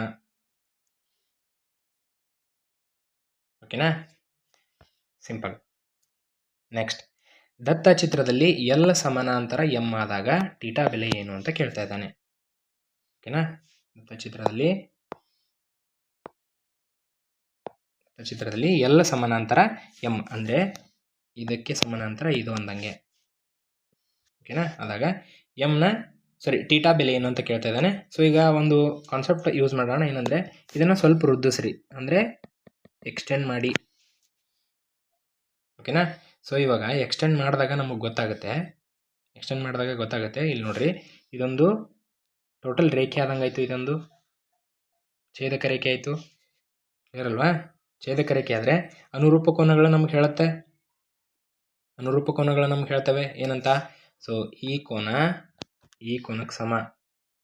ಯಾಕಂದರೆ F ಉಂಟಾಗುತ್ತಲ್ವ ಅಲ್ಲಿ. ಹಾಗಾದರೆ ಇದು ಕೂಡ ಥೀಟಾ ಆಗುತ್ತೆ. ಅಂತ ಆಗುತ್ತೆ. ಕ್ಲಿಯರ್? ಈಗ ಸೊ ಇದು ಥೀಟಾ ಆಗಿರುತ್ತಲ್ವ. ಈಗ ಇದನ್ನು ನೋಡ್ರಿ, ಒಂದು ಸರಳ ರೇಖೆ ಅಂದರೆ ಇಲ್ಲಿ ಆಲ್ರೆಡಿ 90 ಇದೆ. ಹಾಗಾದರೆ ಇಲ್ಲೆಷ್ಟು ಬರುತ್ತೆ ಹೇಳ್ರಿ? ಇದು ಕೂಡ 90 ಬರುತ್ತೆ. ಯಾಕಂದರೆ ಒಂದು ಸರಳ ಕೋನವನ್ನು ಪೂರಕ ಕೋನಗಳಾಗಿ ಪರಿವರ್ತನೆ ಮಾಡ್ತಾ ಇದ್ದೀವಿ. ಇದು 90 ಆದರೆ ಇದು ಕೂಡ 90, ಒಂದು ಸರಳ ರೇಖೆ ಅಲ್ವಾ? ಹಾಗಿದ್ರೆ ತ್ರಿಭುಜದ ಬಾಹ್ಯಗುಣ ನೋಡ್ರಿ, ತ್ರಿಭುಜದ ಬಾಹ್ಯಗುಣ ಏನಾಗುತ್ತೆ? ಇದು 4 ಥೀಟಾ ಅಂದರೆ ಈ 4 ಥೀಟಾ ಇವೆರಡನ್ನ ಸೇರಿಸಿದ್ರೆ ಸಮ ಆಗಬೇಕಲ್ವಾ? ಈ 4 ಥೀಟಾ ಅನ್ನೋದು ಯಾವುದಾದ್ರು ಸೇರಿ ಹೇಳ್ರಿ? 90 ಮತ್ತು ಥೀಟಾ ಇವೆರಡನ್ನ ಸೇರಿಸಿದ್ರೆ ಸಮ ಆಗುತ್ತೆ. ಕ್ಲಿಯರ್ ಅಲ್ವಾ? ಹಾಗಿದ್ರೆ ಈ ಥೀಟಾವನ್ನು ಈ ಕಡೆ ತೊಗೊಂಡು ಬಂದರೆ 3 ಥೀಟಾ = 90 ಅಂತ ಆಗುತ್ತೆ. ಯಾಕಂದರೆ ಈ ಪ್ಲಸ್ ಥೀಟಾ ಈ ಕಡೆ ಬಂದರೆ ಮೈನಸ್ ಥೀಟಾ ಆಗುತ್ತೆ. ಸೊ 4 ಥೀಟಾದಲ್ಲಿ ಒಂದು ಥೀಟಾವನ್ನು ಕಳೆದ್ರೆ 3 ಥೀಟಾ ಉಳಿಯುತ್ತೆ. ಹಾಗಿದ್ರೆ theta = 90/3 theta is equal to 3 1 3 3 30 degree. Final ಅರ್ಥ ಆಯ್ತಾ? ಡನ್. ನೆಕ್ಸ್ಟ್ ನೋಡ್ರಿ, ದತ್ತ ಚಿತ್ರದಲ್ಲಿ A B D is equal to 120 degree, E D C ಅಂದರೆ ಕೋನ ಇ ಡಿ ಸಿ 100 ಡಿಗ್ರಿ ಮತ್ತು ಎ ಬಿ ಸಮಾನಾಂತರ ಡಿ ಇ. ಎ ಬಿ ಸಮಾನಾಂತರ ಡಿ ಇ ಕರೆಕ್ಟ್ ಇಲ್ಲಿ ಕೊಟ್ಟಿದ್ದಾರೆ. ಎ ಬಿ ಸಮಾನಾಂತರ ಡಿ ಇ. ಹಾಗಾದರೆ ಬಿ ಸಿ ಡಿಯ ಬೆಲೆ ಎಷ್ಟು ಅಂತ ಕೇಳ್ತಾ ಇದ್ದಾರೆ. ಕೋನ ಬಿ ಸಿ ಡಿ ಅಂದರೆ ಇಲ್ಲಿ ಕೊಟ್ಟಿದ್ದಾರೆ ನೋಡ್ರಿ, ಇದು ಎಕ್ಸ್ ಬೆಲೆ ಎಷ್ಟು ಅನ್ನಂಗೆ. ಓಕೆನಾ? ವೆರಿ ಸಿಂಪಲ್ ಆಗಿದೆ, ತುಂಬಾ ಈಸಿಯಾಗಿ ಮಾಡ್ಬೋದು. ಇಲ್ಲಿ ನೋಡ್ರಿ, ಇದೊಂದು ಸರಳ ರೇಖೆ ಆದರೆ ಯಾವುದು? ಇದೊಂದು ಸರಳ ರೇಖೆ ಆದರೆ ಇಲ್ಲಿ ಆಲ್ರೆಡಿ 120 ಇದೆ ಅಂದರೆ ಇಲ್ಲಿ ಎಷ್ಟು ಬರುತ್ತೆ? ಪೂರಕ ಕೋನ 60 ಬರುತ್ತೆ. ಕ್ಲಿಯರಾ? ಸೊ ಈಗ ನಾನು ಏನು ಮಾಡ್ತೀನಿ ಅಂದರೆ ಸ್ವಲ್ಪ ಎಕ್ಸ್ಟೆಂಡ್ ಮಾಡಿ ಇದನ್ನು ಈ ರೀತಿ ತೊಗೊಂಡೋಗ್ತೀನಿ, ಇದನ್ನು ಈ ರೀತಿ ತೊಗೊಂಡೋಗ್ತೀನಿ. ಈಗ ಝಡ್ ಉಂಟಾಗುತ್ತಾ ನೋಡ್ರಿ, ಪರ್ಯಾಯ ಕೋನ ಉಂಟಾಗುತ್ತಾ? ಕ್ಲಿಯರ್? ಹಾಗಿದ್ರೆ ಇದು 100 ಆದರೆ ಇದು ಕೂಡ 100. ಹಾಗಾದರೆ ಇದೊಂದು ಸರಳ ರೇಖೆ ಆಯಿತು. ಇಲ್ಲಿ ಆಲ್ರೆಡಿ 100 ಇದೆ ಅಂದರೆ ಒಳಗಿಂದ ಎಷ್ಟು ಬರುತ್ತೆ ಹೇಳ್ರಿ? 80. ಹಾಗಾದರೆ ಒಂದು 60 ಡಿಗ್ರಿ ಬಂತು, ಈ ರೀತಿ ಇರೋದು. ಒಂದು 60 ಬಂತು, ಇನ್ನೊಂದು 80 ಬಂತು. ಹಾಗಾದರೆ ಇದೆಷ್ಟು? 60 + 80 140. 140ಕ್ಕೆ ಎಷ್ಟು ಸೇರಿಸಿದ್ರೆ 180 ಆಗುತ್ತೆ? ಇನ್ನು 40. ಅದು ನಮ್ಮ ಆನ್ಸರ್. ಅರ್ಥ ಆಯ್ತಲ್ವಾ? ಸೊ ಈ ರೀತಿ ಬಿಡಿಸ್ಬೇಕು. ಅರ್ಥ ಆಯ್ತಾ? ಸೊ ಅನುರೂಪ ಕೋನಗಳನ್ನು ಯೂಸ್ ಮಾಡ್ಬೋದು. ಯಾವ ರೀತಿ ಅಂದರೆ ಇಲ್ಲಿ 100 ಇದೆ ಅಲ್ವಾ, ಇದು 100 ಇದೆ ಅಲ್ವಾ, ಈ 100ನ್ನು ಅಂದರೆ ಒಂದು ಸರಳ ರೇಖೆ ಅಂತಂದರೆ ಇಲ್ಲಿ ಆಲ್ರೆಡಿ 80 ಬರುತ್ತೆ. ಹಾಗಾದರೆ ಎಫ್ ಉಂಟಾಗೋದ್ರಿಂದ ಇದು ಒಳಗಿಂದ 80 ಬರುತ್ತೆ, ಅಂದರೆ ಇದು 80 ಬರುತ್ತೆ. ಈ ಕಡೆ 60 ಕಂಡು ಹಿಡ್ಕೊಂಡಿದ್ದೀವಿ. ಯಾರ ಇನ್ನೊಮ್ಮೆ ಬೇಕಂದರೆ ಡೈಗ್ರಾಮನ್ನು ನೋಡಿಬಿಡ್ರಿ, ರಬ್ ಮಾಡ್ತೀನಿ. ಓಕೆ, ಈ ರೀತಿ ಇರೋದನ್ನು ನಾವೇನು ಮಾಡಿದ್ದೀವಿ, ಫಸ್ಟಿಗೆ ಇಲ್ಲಿ ಈ ರೀತಿ ರೇಖೆಗಳನ್ನು ಸೇರಿಸಿದ್ದೀವಿ. 100 ಇದೆ ಅಂದರೆ ಇದು ಆಲ್ರೆಡಿ 80 ಬರುತ್ತೆ. 80 ಇದೆ ಅಂದರೆ ಇಲ್ಲಿ ಉಂಟಾಗಿರೋದು ಇದು ಅನುರೂಪ ಕೋನಗಳಾಗುತ್ತೆ. ಎಫ್ ಉಂಟಾಗುತ್ತಲ್ವಾ, ಎಫ್ ಎಲ್ಲಿ ಉಂಟಾಗಿದೆ? ಇಲ್ಲಿ ಉಂಟಾಗಿದೆ ನೋಡ್ರಿ. ಈ ಕೋನಕ್ಕೆ ಸಮ ಅಂದಂಗೆ. ಕ್ಲಿಯರ್? ಸರಿ, ನೆಕ್ಸ್ಟ್ ಕ್ವಶನ್ ನೋಡ್ರಿ. ಇಲ್ಲಿ ಎಕ್ಸ್ನ ಬೆಲೆ ಏನು ಅಂತ ಕೇಳಿದ್ದಾರೆ. 2x 3x. ತ್ರಿಭುಜದ ಬಾಹ್ಯ ಗುಣಗಳನ್ನು ಜಾಸ್ತಿ ಕೇಳಿದ್ದಾನೆ TET ಪರೀಕ್ಷೆಯಲ್ಲಿ. ಇವೆಲ್ಲವುಗಳು ಕೂಡ TET ಪರೀಕ್ಷೆಯಲ್ಲಿ ಬಂದಂತಹ ಕ್ವಶನ್ಸ್ಗಳೇ. ಓಕೆನಾ? ಸರಿ, ಸೊ ಹಾಗಾದರೆ ಇವೆರಡನ್ನ ಸೇರಿಸಿದ್ರೆ 115ಕ್ಕೆ ಸಮ ಆಗಬೇಕು. 2x + 3x = 115. Okay, 5x = 115. x = 115/5. 5 1 = 5 2 = 10 ಆಯಿತು, 1 ಉಳಿತು, 15 ಆಯಿತು, 2 3 ಹಾಗಿದ್ರೆ x = 23. ರೈಟ್? ಸಿಂಪಲ್ ಕ್ವಶನ್ ಕೇಳಿದ್ದಾರೆ. ಕ್ವಶನ್ಸನ್ನು ಪೇಪರ್ 1 ಇರಲಿ, ಪೇಪರ್ 2 ಇರಲಿ, ಎರಡನ್ನೂ ಕಂಬೈನ್ ಮಾಡಿ ಇಲ್ಲಿ ಕ್ವಶನ್ಸ್ ಕೇಳಲಾಗಿದೆ. ನಾವು ಕೂಡ ನೆಕ್ಸ್ಟ್, ತ್ರಿಭುಜ ABCಯಲ್ಲಿ AB = AC. AB = AC ಅಂದರೆ ಸಮದ್ವಿಬಾಹು ತ್ರಿಭುಜ ಆಯಿತು. ಯಾವುದು? ಇದು ಸಮದ್ವಿಬಾಹು ತ್ರಿಭುಜ ಆಯಿತು. ಕ್ಲಿಯರಾ? BAC = 80 ಡಿಗ್ರಿ ಕೊಟ್ಟಿದ್ದಾರೆ. 80 ಡಿಗ್ರಿ ಕೊಟ್ಟಿದ್ದಾರೆ. Okay, AB = CE. ನೋಡ್ರಿ, ಈ AB ಏನಿದೆ ಪ್ಯಾರಲಲ್ ಅಂದರೆ ಈ ಸಮಾಂತರ ಆಗಿದೆ, ಇದಕ್ಕೆ ಸಮಾಂತರ ಆಗಿದೆ. ಹಾಗಿದ್ರೆ ನಮ್ಗೆ ಆಲ್ರೆಡಿ ತಿಳ್ಕೊಂಬಿಡ್ಬೇಕು, ಇದು ಎಫ್ ಅಂತ. ಎಫ್ ಹಾಗಿದ್ರೆ ನಮಗೆ ಈ ಕೋನ ಗೊತ್ತಾಗ್ಬಿಟ್ರೆ ಸಾಕು, ಇದು ಗೊತ್ತಾದಂಗೆ. ಯಾಕಂದರೆ ಎಫ್ ಅನುರೂಪ ಕೋನಗಳು. ಕ್ಲಿಯರ್ ಅಲ್ವಾ? Corresponding angles. ಸರಿನಾ? ನೋಡ್ರಿ, ಇದನ್ನು ಕಂಡು ಹಿಡಿಬೇಕಂದ್ರೆ ಸಿಂಪಲ್ ಕೊಟ್ಟಿದ್ದಾನೆ ಅವನು. ಈಗ ಈ ಕೋನ ಎಷ್ಟಿರುತ್ತೋ ಈ ಕೋನನೂ ಅಷ್ಟೇ ಇರುತ್ತೆ. ಯಾಕಂದರೆ ಸಮದ್ವಿಬಾಹು ತ್ರಿಭುಜ. ಎಲ್ಲ ರಬ್ ಮಾಡ್ತೀನಿ ಒಂದು ನಿಮಿಷ. ಈ ಕೋನ ಎಷ್ಟಿರುತ್ತಲ್ವ ಈ ಕೋನನೂ ಅಷ್ಟೇ ಇರುತ್ತೆ. ಯಾಕಂದರೆ ಇದರ ಎದುರಿಗಿರುವ ಕೋನ ಇದು, ಎದುರಿಗಿರುವಂಥ ಕೋನ ಇದು, ಇವೆರಡೂ ಕೂಡ ಸಮನಾಗಿರ್ತವೆ. ತ್ರಿಭುಜದ ಒಳಕೋನಗಳ ಮೊತ್ತ 180ಕ್ಕೆ ಸಮ. ಅದರಲ್ಲಿ ಆಲ್ರೆಡಿ ಒಂದು 80 ಇದೆ. ಇನ್ನೆರಡು ಕೋನಗಳಿದ್ದಾವೆ. ಅವೆರಡೂ ಕೂಡ ಸಮನಾಗಿದ್ದಾವೆ. ಸಮನಾಗಿದ್ದಾವೆ. ಇಷ್ಟು ಸೇರಿಸಿದ್ರೆ 180. ಹಾಗಾದರೆ 2x = 180 ಕ್ಲಿಯರಾ? -80. 2x = 100, x = 100/2. 2 ಅಂದರೆ 2 5 250 ಆಯಿತು. ಎಕ್ಸ್ ಬೆಲೆ ಎಷ್ಟು ಬಂತು? 50 ಬಂತು. ಬಟ್ ಇದು ಎಕ್ಸ್ ಬೆಲೆ ಅಂದರೆ ಇದರ ಬೆಲೆ ಅಲ್ಲ. ಅಂದರೆ ಈಗ ಟೋಟಲ್ ಆಗಿ ಇದು 50 ಇದೆ, ಇದು 50 ಇದೆ ಅನ್ನಂಗೆ. 50 50 100 ಸಮದ್ವಿಬಾಹು ತ್ರಿಭುಜನ. 50 50 100 100 + 80 180 ಅನ್ನಂಗೆ. ಕರೆಕ್ಟ್ ಅಲ್ವಾ? ಸೊ ಹಾಗಾದರೆ ಒಂದು ಆಲ್ರೆಡಿ ಸಿಕ್ಕಿಬಿಡ್ತು. ಏನು ಇದು 50 ಆದರೆ ಇದು ಕೂಡ 50. ಯಾಕಂದರೆ ಇವು ನೋಡ್ರಿ ಎಫ್ ಉಂಟಾಗಿದೆ ಅಲ್ವಾ? ಯಾವ ರೀತಿ ಇದೆ? ಎಫ್ ಈ ರೀತಿ ಇದೆ. ಈ ಕೋನಕ್ಕೆ ಸಮ, ಈ ಕೋನಕ್ಕೆ ಸಮ 50. Answer is 50. ನೋಡ್ರಿ ಎಷ್ಟು ಈಸಿ ಇದೆ. ಯಾಕಂದರೆ ಕ್ವಶನ್ ಪೇಪರ್ಗಳನ್ನು ತೆಗೆದು ನೋಡ್ಬೋದು ನೀವು. ಇಂಥ ಕ್ವಶನ್ಸ್ಗಳನ್ನು ತುಂಬಾ ಈಸಿಯಾಗಿ ಸಾಲ್ವ್ ಮಾಡ್ತೀರಿ. ಓಕೆನಾ? ಫಿಕ್ಸ್. ನಿಮ್ಗೆ 2 ಅಥವಾ 3 ಮಾರ್ಕ್ಸ್ ಖಂಡಿತವಾಗ್ಲೂ ಬಂದೇ ಬರುತ್ತೆ. ನೆಕ್ಸ್ಟ್ ನೋಡ್ರಿ, ಚಿತ್ರದಲ್ಲಿ A B parallel to C D. A B ಎಲ್ಲಿದೆ? ಇಲ್ಲಿದೆ. ಈ ಒಂದು ಸರಳ ರೇಖೆ ಸಿ ಡಿಗೆ ಪ್ಯಾರಲಲ್ ಆಗಿದೆ. ಹಾಗಿದ್ರೆ ಎ ಪಿ ಕ್ಯೂ 60 ಡಿಗ್ರಿ ಮತ್ತು ಪಿ ಆರ್ ಡಿ 105. ಸೊ ಇಲ್ಲಿ 150 ಕೊಟ್ಟಿದ್ದಾರೆ ಅವರು, ರಾಂಗ್. 105 ಅಂತೆ. 105 ಆದರೆ ಎಕ್ಸ್ನ ಅಳತೆ ಎಷ್ಟು ಅಂತ ಕೇಳ್ತಾ ಇದ್ದಾರೆ. ಓಕೆನಾ? ಒಂದು ನೋಡ್ರಿ, ಈ ಚಿತ್ರದಲ್ಲಿ ಗೊತ್ತಾಗುತ್ತೆ ನಮಗೆ. ಈ ರೀತಿ ಇದೆ ಅಲ್ವಾ? ಝಡ್ ಉಂಟಾಯಿತು. ಹಾಗಾದರೆ ಝಡ್ ಉಂಟಾದರೆ ಈ ಕೋನ ಎಷ್ಟಿರುತ್ತೋ ಈ ಕೋನನೂ ಅಷ್ಟೇ ಇರುತ್ತೆ, 60. Am I right? 60 ಅಲ್ವಾ? ಗೊತ್ತಾಯ್ತಾ? ಹಾಗಿದ್ರೆ ನೋಡ್ರಿ, ಮತ್ತೆ ತ್ರಿಭುಜದ ಬಾಹ್ಯಗುಣ ಇದು 105 ಅಂದರೆ ಇವೆರಡನ್ನ ಸೇರಿಸಿದ್ರೆ 105ಕ್ಕೆ ಸಮ ಆಗಬೇಕು.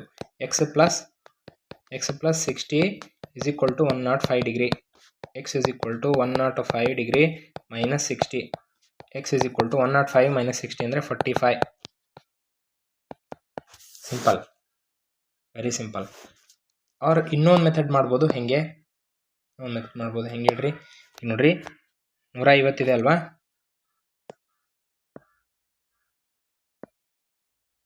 150 ಇದೆ ಅಲ್ವಾ? ಇದು 105 ಆಗಬೇಕು. 105 ಆಗಬೇಕು. ಈ 105 ಇದೊಂದು ಸರಳ ರೇಖೆ ಅನ್ಕೊಳ್ರಿ. ಇದೊಂದು ಸರಳ ರೇಖೆ. ಇಲ್ಲಿ ಆಲ್ರೆಡಿ 105 ಇದೆ ಅಂದರೆ ಇನ್ನೆಷ್ಟು ಉಳಿಯುತ್ತೆ ಹೇಳ್ರಿ? ಈ ಕಡೆ 75 ಉಳಿಯುತ್ತೆ. ಹಾಗಿದ್ರೆ ಇದೆಷ್ಟು ಬಂತು? 60 ಬಂತು. 60 ಪ್ಲಸ್ 75 135. ಇದೆಷ್ಟಿರುತ್ತೆ? 45. ಸರಳ ಕೋನವನ್ನು ಕೂಡ ಯೂಸ್ ಮಾಡ್ಬೋದು. ಅರ್ಥ ಆಯ್ತಾ? ನೆಕ್ಸ್ಟ್, ಸೊ ಇಲ್ಲಿ 115 ಅಂತಿದೆ. ಓಕೆನಾ? ಕ್ಲಿಯರಾ? ಸರಿ, ತ್ರಿಭುಜದ ಏನು ಹೇಳ್ರಿ? ಬಾಹ್ಯಗುಣವನ್ನು ನಾವಿಲ್ಲಿ ಮತ್ತೆ ತೋರಿಸ್ಬೇಕು. ಚಿತ್ರದಲ್ಲಿ A B is equal to B C. ನೋಡ್ರಿ, ಹಾಗಿದ್ರೆ ಇದರ ಎದುರಿಗಿರುವಂಥ ಕೋನ ಇದು. ಹಾಗಿದ್ರೆ ಈ ಕೋನಕ್ಕೆ ಸಮ. ಈ ಕೋನಕ್ಕೆ ಸಮ. ಇದರ ಆನ್ಸರನ್ನು ನೀವು ಮಾಡ್ರಿ. ಕಮೆಂಟ್ ಮೂಲಕ ಆನ್ಸರನ್ನು ತಿಳಿಸ್ರಿ. ಓಕೆನಾ? ಇದರಲ್ಲಿ ಆನ್ಸರ್ ಇರಲಿ ಬಿಡಲಿ, ಓಕೆ, ಕಮೆಂಟ್ ಮೂಲಕ ಆನ್ಸರನ್ನು ತಿಳಿಸ್ರಿ. ಐ ಥಿಂಕ್ ಇದು ಆಪ್ಷನ್ಸ್ ರಾಂಗ್ ಇದ್ದಾವೆ. ಯಾಕಂದರೆ ಸ್ಟೂಡೆಂಟ್ಸ್ ಹೇಳ್ತಾ ಇದ್ರು ಸರ್ ರಾಂಗ್ ಇದೆ ಅಂತ. ಬಟ್ ನೀವು ಕೂಡ ಒಮ್ಮೆ ತಿಳಿಸ್ರಿ, ನೋಡೋಣ. ಓಕೆನಾ? ಕಮೆಂಟ್ ಬಾಕ್ಸಲ್ಲಿ ನಿಮ್ಮ ಉತ್ತರ ಏನು ಅಂತ ನಾವು ಕಾಯ್ತಾ ಇರ್ತೀವಿ. ಸರಿ, ನೆಕ್ಸ್ಟ್ ಕ್ವಶನ್. ದತ್ತ ಚಿತ್ರದಲ್ಲಿ A B D is equal to 50 degree. ಇಲ್ಲಿದೆ 50 degree. F E C 120 degree. ಇಲ್ಲಿದೆ F E C 120 degree. X plus ವೈನ ಬೆಲೆ ಏನು ಅಂತ ಕೇಳ್ತಾ ಇದ್ದಾನೆ. ಅಂದರೆ ಇದನ್ನು ಮತ್ತು ಇದನ್ನು ಕೂಡಿಸ್ಬೇಕು ನಾವು. ಎರಡನ್ನೂ ಕೂಡಿಸಿದಾಗ ಬೆಲೆ ಎಷ್ಟು ಅಂತ ಹೇಳ್ತಾ ಇದ್ದಾರೆ. ಸೊ ಇಲ್ಲಿ ಒಂದು ಸ್ವಲ್ಪ ಎಕ್ಸ್ಟೆಂಡ್ ಮಾಡ್ಕೊಳ್ಳೋಣ. ಒಂದು ನಿಮಿಷ. ಇದನ್ನು ನಾನು ಏನು ಮಾಡ್ತೀನಿ ಅಂದರೆ ಕೂಡಿಸ್ತೀನಿ, ಕನ್ಸ್ಟ್ರಕ್ಷನ್ ಮಾಡ್ಕೊಳ್ತೀನಿ, ರಚನೆ ಈ ರೀತಿ ಮಾಡ್ಕೊಳ್ತೀನಿ. ಟೋಟಲ್ ಆಗಿ ನಮಗೆ ಒಂದು ದೊಡ್ಡ ತ್ರಿಭುಜ ಬಂತು. ಎ ಬಿ ಡಿ ತ್ರಿಭುಜ ಬಂತು. ಕ್ಲಿಯರ್ ಅಲ್ವಾ? ಸೊ ಇಲ್ಲಿ ಇಷ್ಟು ಪಾರ್ಟ್ ಇದೆ ಅಲ್ವಾ, ಒಂದು ಸ್ಪೇಸ್ ಇದೆ ಅಲ್ವಾ, ಇದಕ್ಕೆ ನಾನು ಎ ಅಂತ ಕೊಡ್ತೀನಿ, ಇದಕ್ಕೆ ನಾನು ಸ್ಪೇಸ್ ಬಿ ಅಂತ ಕೊಡ್ತೀನಿ. ಹಾಗಾದರೆ ತ್ರಿಭುಜದ 3 ಒಳಕೋನಗಳನ್ನು ಸೇರಿಸಿದ್ರೆ ನಮಗೆ 180 ಬರಬೇಕು. ಹಾಗಿದ್ರೆ ದೊಡ್ಡ ತ್ರಿಭುಜವನ್ನು ತಗೊಳ್ರಿ, ಎ ಬಿ ಡಿ ದೊಡ್ಡ ತ್ರಿಭುಜ ತಗೊಳ್ರಿ. ಈಗ ಕೋನ ಎ ಪ್ಲಸ್ ಕೋನ ಬಿ ಪ್ಲಸ್ ಕೋನ ಡಿ ಎಷ್ಟಕ್ಕೆ ಸಮ ಆಗಬೇಕು? ನಮಗೆ 180ಕ್ಕೆ ಸಮ ಆಗಬೇಕು. ಕೋನ ಎ ಏನು ಹೇಳ್ರಿ? ಕೋನ ಎ ಅಂದರೆ ಎಕ್ಸ್ ಪ್ಲಸ್ ಎ ಪ್ಲಸ್ ಕೋನ ಬಿ ಅಂದರೆ ಕೊಟ್ಟಿದ್ದಾನು 50 ಪ್ಲಸ್ ಕೋನ ಡಿ ಅಂದರೆ y plus B is equal to 180 degree. Correct ಅಲ್ವಾ? ಅರ್ಥ ಆಗ್ತಾ ಇದೆನಾ? ಕೋನ ಎ ಇವೆರಡನ್ನ ಸೇರಿಸಿದಾಗ ಕೋನ ಎ ಬರುತ್ತೆ, ಇವೆರಡನ್ನ ಸೇರಿಸಿದಾಗ ಕೋನ ಡಿ ಬರುತ್ತೆ. ಆಲ್ರೆಡಿ ಬಿ ಕೊಟ್ಟಿದ್ದಾನೆ. ಸೊ ಹಂಗಿದ್ರೆ ಈ 50 ಈ ಕಡೆ ತಗೊಳ್ರಿ. X plus A plus y plus B is equal to 180 minus 50 ಇದ್ರೆ X plus A plus Y plus B is equal to 180ಯಲ್ಲಿ 50 ತೆಗೆದುಬಿಟ್ರೆ ಉಳಿದಿರೋದು 130. ಕ್ಲಿಯರಾ? ಈಗ ನಾನು ಎಕ್ಸ್ ಪ್ಲಸ್ ವೈ ಅಂತ ಒಂದು ಕಡೆ ಬರ್ಕೊತೀನಿ, ಪ್ಲಸ್ ಎ ಪ್ಲಸ್ ಬಿ ಅಂತ ಒಂದು ಕಡೆ ಬರ್ಕೊಳ್ತೀನಿ, ಇಸ್ ಈಕ್ವಲ್ ಟು 130 ಡಿಗ್ರಿ.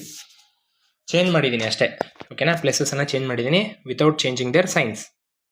ಇವಾಗ ನಮಗೆ ಎ ಪ್ಲಸ್ ಬಿ ಬೆಲೆ ಸಿಕ್ಕರೆ ಸಾಕು, ಎಕ್ಸ್ ಪ್ಲಸ್ ವೈ ಬೆಲೆ ಸಿಕ್ಕಂಗೆ. ಈಗ ಎ ಪ್ಲಸ್ ಬಿ ಹೆಂಗೆ ಕಂಡುಹಿಡಿಬೇಕು? ಓಕೆನಾ? ಎ ಪ್ಲಸ್ ಬಿ ಹೆಂಗೆ ಕಂಡುಹಿಡಿಬೇಕು? ಒಂದು ನಮಗೆ ತುಂಬಾ ಈಸಿಯಾಗಿರುವಂಥ ಕಾನ್ಸೆಪ್ಟನ್ನು ಇಲ್ಲಿ ಕೊಟ್ಟಿದ್ದಾರೆ ಅವರು, ಓಕೆನಾ? ಯಾವುದು ಅಂತಂದರೆ ಶೃಂಗಾಭಿಮುಖ ಕೋನಗಳದ್ದು. ಯಾಕೆ ಅಂದರೆ ಇಲ್ಲಿ ನೋಡ್ರಿ, ಇಲ್ಲಿ ಉಂಟಾಗಿದೆ ಅಲ್ವಾ ಶೃಂಗಾಭಿಮುಖ ಕೋನ, ಹಾಗಿದ್ರೆ ಇದು 120 ಇವಾಗ ನಾನು ಒಂದು ತ್ರಿಭುಜವನ್ನು ತಗೊಳ್ತೀನಿ ನೋಡ್ರಿ, ನೀಟಾಗಿ ನೋಡ್ರಿ.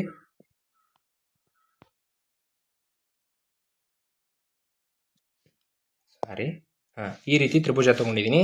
ಇದು ಆಲ್ರೆಡಿ 120 ಇದೆ. ಯಾವುದು 120 ಇದೆ ಅಂದರೆ ಇವೆರಡನ್ನ ಸೇರಿಸಿದ್ರೆ ಎಷ್ಟು ಬರುತ್ತೆ ಹೇಳ್ರಿ? ತ್ರಿಭುಜದ ಒಳಕೋನಗಳ ಮೊತ್ತ 180 ಆಗಬೇಕು. ಇಲ್ಲಿ ಆಲ್ರೆಡಿ ಒಂದು ಕೋನ 120 ಇದೆ ಅಂದರೆ ಇವೆರಡನ್ನ ಸೇರಿಸಿದ್ರೆ ಎಷ್ಟಾಗುತ್ತೆ ಹೇಳ್ರಿ? 60. ಕ್ಲಿಯರ್? ಹಾಗಿದ್ರೆ x plus Y plus 60 is equal to 130. ಈ ಪ್ಲಸ್ 60 ಆ ಕಡೆ ಹೋದರೆ ಮೈನಸ್ 60 ಆಗುತ್ತೆ.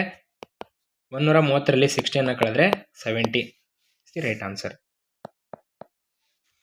ಓಕೆನಾ? ಇದನ್ನು ಇನ್ನೂ ಒಂದು ಮೆಥಡಲ್ಲೂ ಕೂಡ ಬಿಡಿಸ್ಬೋದು. ಆ ಒಂದು ಮೆಥಡ್ ಯಾವುದು ಅಂತ ಕಮೆಂಟ್ ಮೂಲಕ ತಿಳಿಸ್ರಿ, ಓಕೆನಾ? ಯಾವುದಿರ್ಬೋದು ಆ ಮೆಥಡ್, ಅದರ ಮೂಲಕ ತುಂಬಾ ಈಸಿಯಾಗಿ ಕಂಡು ಹಿಡ್ಕೋಬೋದು. ಇದು ಕೂಡ ಈಸಿ ಮೆಥಡ್ಡೇ, ಓಕೆನಾ? ಈ ಒಂದು ತರಗತಿಯಲ್ಲಿ ನಾವು ಕಂಪ್ಲೀಟ್ ಆದಂತಹ ರೇಖೆಗಳು ಮತ್ತು ಕೋನಗಳ ಚಾಪ್ಟರ್ನ ಬಿಡಿಸಿದ್ದೀವಿ. ನಿಮಗೆ ಇನ್ನೂ ಏನಾದರೂ ಡೌಟ್ಸ್ಗಳಿದ್ರೆ ಅಥವಾ ಯಾವುದರಲ್ಲಾದರೂ ತಪ್ಪುಗಳಾಗಿದ್ದರೆ ಅದನ್ನು ದಯವಿಟ್ಟು ಕಮೆಂಟ್ ಮೂಲಕ ತಿಳಿಸ್ರಿ. ನಿಮ್ಮ ಕಮೆಂಟ್ಗೋಸ್ಕರ ನಾವು ಕಾಯ್ತಾ ಇರ್ತೀವಿ. ಯಾವುದೇ ಒಂದು ಪ್ರತಿಕ್ರಿಯೆಗಳು ಇದ್ದರೂ ಕೂಡ, ಅಂದರೆ ನಿಮ್ಮ ಒಂದು ನಮ್ಮ ಒಂದು ವಿಡಿಯೋ ನೋಡೋದಾದ್ಮೇಲೆ ಪ್ರತಿಕ್ರಿಯೆ ಇದ್ದರೆ ಅದನ್ನು ದಯವಿಟ್ಟು ಕಮೆಂಟ್ ಮೂಲಕ ತಿಳಿಸ್ರಿ. ನಾವು ನಿಮಗೆ ಖಂಡಿತವಾಗ್ಲೂ ಉತ್ತರ ಕೊಡ್ತೀವಿ. ತಪ್ಪುಗಳಾಗಿದ್ದರೆ ಅದನ್ನು ದಯವಿಟ್ಟು ಮೆನ್ಷನ್ ಮಾಡಿ, ಯಾಕಂತಂದರೆ ಎಲ್ಲರಿಗೂ ಕೂಡ ಸಹಾಯ ಆಗುತ್ತೆ ಅದರಿಂದ. ಓಕೆ, ಮುಂದಿನ ವಿಡಿಯೋದಲ್ಲಿ ನಾನು ಮತ್ತೊಂದು ಕಾನ್ಸೆಪ್ಟ್ನೊಂದಿಗೆ ನಿಮ್ಮನ್ನು ಭೇಟಿ ಮಾಡುವಂಥ ಪ್ರಯತ್ನವನ್ನು ಮಾಡ್ತೀನಿ. ನಮ್ಮ ಚಾನಲ್ನಲ್ಲಿ ಈಗಾಗಲೇ ಹಲವಾರು ರೀತಿಯಾದಂತಹ ವಿಡಿಯೋಗಳನ್ನು ಅಪ್ಲೋಡ್ ಮಾಡಲಾಗಿದೆ. ಇನ್ನೂ ಕೂಡ ಸಬ್ಸ್ಕ್ರೈಬ್ ಮಾಡ್ಕೊಳ್ಳದಿದ್ದರೆ ಸಬ್ಸ್ಕ್ರೈಬ್ ಮಾಡ್ಕೊಳ್ಳಿ. ಹಾಗೆ ವಿಡಿಯೋವನ್ನು ನೋಡ್ತಾ ಇರಿ, ಶೇರ್ ಮಾಡ್ತಾ ಇರಿ ಅಂತ ಹೇಳ್ತಾ ನಮ್ಮ ವಿಡಿಯೋವನ್ನು ಮುಗಿಸ್ತಾ ಇದ್ದೀವಿ. ವಿಡಿಯೋವನ್ನು ನೋಡಿದಂತಹ ಎಲ್ಲರಿಗೂ ಕೂಡ ತುಂಬ ಧನ್ಯವಾದಗಳು. ನಿಮ್ಮ TET ಪರೀಕ್ಷೆ ತುಂಬಾ ಸುಲಭವಾಗಿರಲಿ, ಎಲ್ಲರೂ ಕೂಡ ಹೆಚ್ಚು ಅಂಕಗಳನ್ನು ಗಳಿಸ್ಕೊಂಡು ಕ್ವಾಲಿಫೈ ಆಗಲಿ ಅಂತ ಹೇಳ್ತಾ ವಿಡಿಯೋವನ್ನು ಮುಗಿಸ್ತಾ ಇದ್ದೀವಿ. ಧನ್ಯವಾದಗಳು.